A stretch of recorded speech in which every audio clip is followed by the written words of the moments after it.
संत गजानन महाराजांची पालखी आज सोलापूर जिल्ह्यात आगमन झालेलं आहे। आपण पाहू शकतो की लयबद्ध आणि शिस्तबद्ध पालखी म्हणून ओळखली जाते। वारकऱ्यांनी जे एक आदर्श उदाहरण घ्यावं अशा पद्धतीची ही पालखी आहे। पांढरा शुभ्र पोशाख, डोक्यावर पांढरी टोपी आणि हातामध्ये भगवा ध्वज घेऊन 700 वारकरी हे शेगाववरून निघालेले आहेत। श्री संत गजानन महाराजांची पालखी आज शनिवारी सोलापूर जिल्ह्यात तर रविवारी शहरात प्रवेश करणार आहे। त्याचबरोबर श्री सद्गुरू प्रभाकर महाराज यांच्या भेटीचा सोहळा देखील लागणार आहे।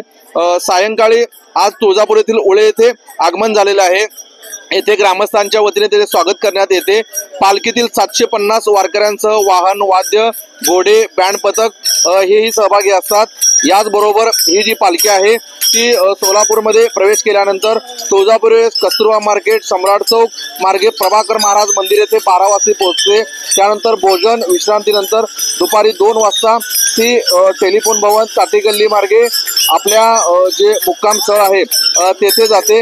त्यानंतर तेथे त्यांचा सोलापूर शहरातील दर्शनासाठी ही पालखी ठेवण्यात येते। जवळपास 33 दिवसाचा 725 किलोमीटरचा भक्तिपथावर हा प्रवास करत ही वारी सोलापूर मार्गे पंढरपूरला पोहोचणार आहे। या वारीमध्ये आपण पाहतोय की पांढरे शुभ्र परिधान केलेले वारकरी, याचबरोबर पांढरी टोपी, गळ्यामध्ये पांढरं उपरणं आणि हातात टाळ घेऊन जवळपास 300 वारकरी हे चालत आहेत, हरिनामाचा गजर करत आहेत। ज्ञानोबा तुकाराम, संत तुकाराम महाराज, संत ज्ञानेश्वर महाराज यांचा जयघोष करत, गजानन महाराजांचं नामस्मरण करत ही पालखी पंढरपूरकडे मार्गस्थ होत आहे। एकंदरीतच पंढरपुरातील पांडुरंगाच्या भेटीची ओढ लागलेले हे वारकरी आता कुठेतरी पांडुरंगाचं दर्शन घेण्यासाठी आपली पावले हे भेटीच्या ओढीसाठी पंढरपूरकडे निघालेली आहेत। जणू हे चालत नाहीत तर हे धावताना आपल्याला दिसत आहेत। विठ्ठलाच्या पांडुरंगाच्या दर्शनाची ओढ काय असते हे आपण आता पाहतो आहे।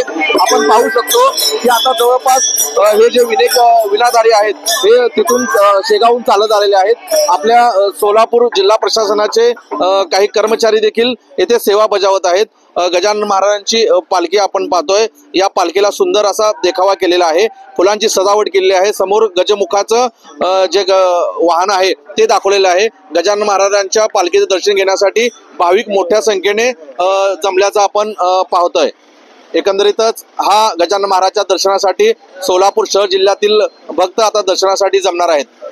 नवराष्ट्रासाठी विशाल भांगे, सोलापूर।